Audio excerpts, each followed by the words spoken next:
एक और विषय जो काफी संवेदनशील है मगर उस पर बहुत चर्चा नहीं होती है, वह है अनौपचारिक रिश्ते जो इस सुंदर उम्र में होते हैं जिसमें हम हैं। अपने बारे में थोड़ी अच्छी बातें कहनी थी। आजकल लोग शारीरिक संबंध बनाते हैं लेकिन इन रिश्तों में ज्यादा भावनाएं नहीं होती। हम इस विषय पर आपकी राय जानना चाहते हैं। अगर लोग अपनी मर्जी से ऐसे रिश्ते बनाते हैं तो क्या ये सही है या ये क्या है? क्या मैं एक चुटकुला सुना सकता हूँ? बिल्कुल, मुझे चुटकुले पसंद हैं। एक मिसेस भाटिया थी। कोई भाटिया तो नहीं है? मैं नाम बदल सकता हूं। एक मिसेस भाटिया थी जिनकी शादी की 50वीं वर्षगांठ थी।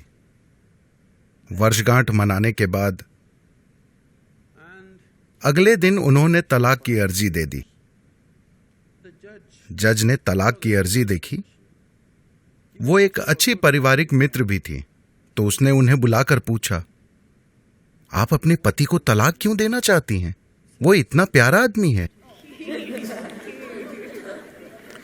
आप उसे तलाक क्यों देना चाहती हैं? आप किस आधार पर उसे तलाक दे रही हैं? वो बोली, वो मेरे साथ वफादार नहीं रहे, वो मुझे धोखा देते रहे हैं। आप इस नतीजे पर कैसे पहुंची? आपने कल ही शादी की 50वीं वर्षगांठ मनाई थी। कल तक तो आप ठीक थी, फिर क्या हो गया? मुझे बीते दिनों की बहुत याद आ रही थी, तो मैंने फोटो एल्बम पलटना शुरू किया। फिर मैंने देखा कि मेरे 5 बच्चों में कोई भी उनके जैसा नहीं दिखता।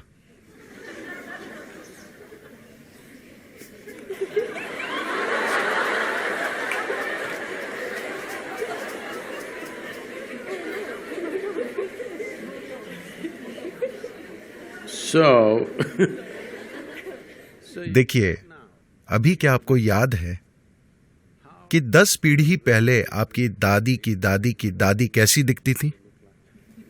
नहीं, मगर उनकी नाक अभी आपके चेहरे पर मौजूद है। आपके शरीर को याद है, हाँ या ना? आपके शरीर को लाखों साल पहले आपके पूर्वजों की त्वचा का रंग भी याद है, अभी तक वो भूला नहीं है।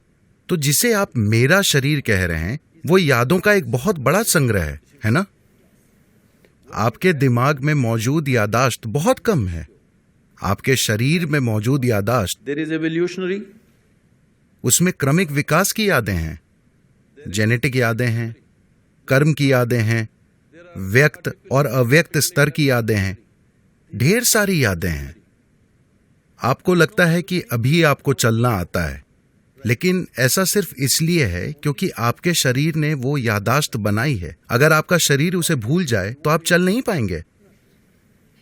So इतनी यादें, आप जो छोटी से छोटी चीज करते हैं, आप जानते हैं कि क्या खाना है क्या नहीं खाना है, उसे मुंह में डालना है कान में नहीं।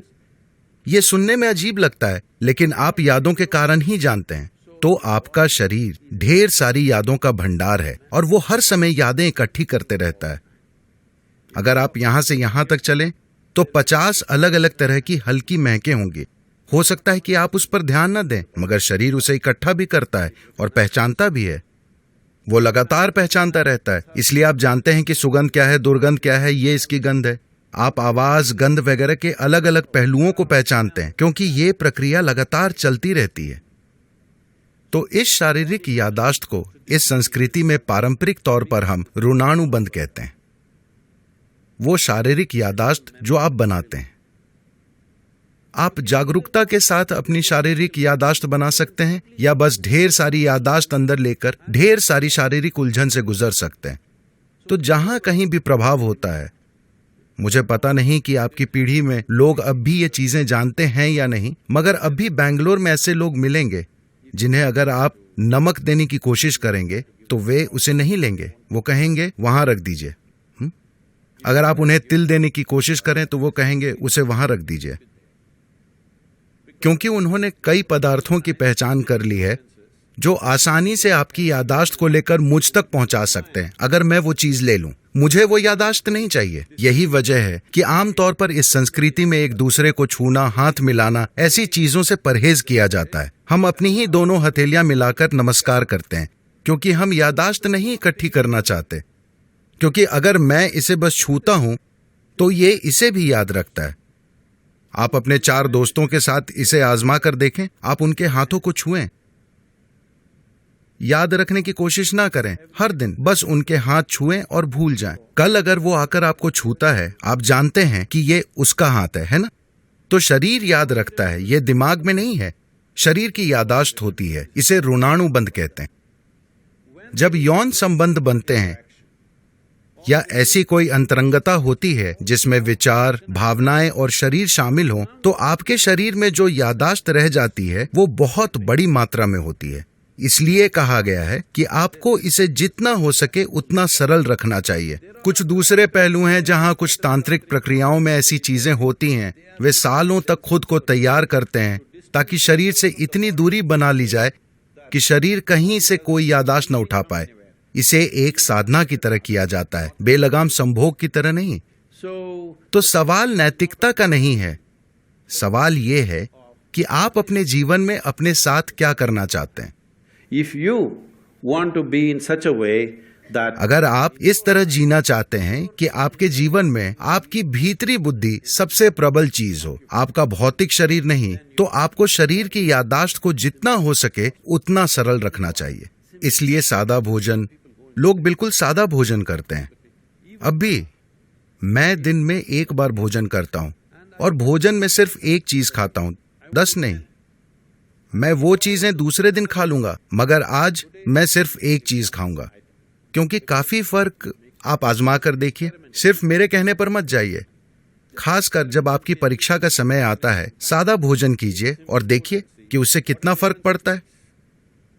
आपकी बुद्धि कैसे काम करती है, आप कितना सतर्क रहते हैं, सब कुछ।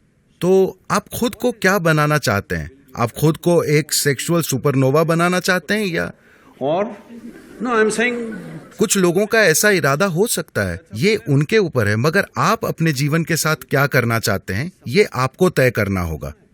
अगर आपने ये तय किया है तो ये बहुत महत्वपूर्ण है कि आप अनजाने में भारी मात्रा में यादें ना इकट्ठी करें, because this will lead to क्योंकि बाद में आप देखेंगे कि आपके लिए शांत और खुश रहना बहुत मुश्किल होगा, चाहे कुछ भी अच्छा हो रहा हो, simply because they क्योंकि शरीर में उलझन भरी यादें मौजूद हैं।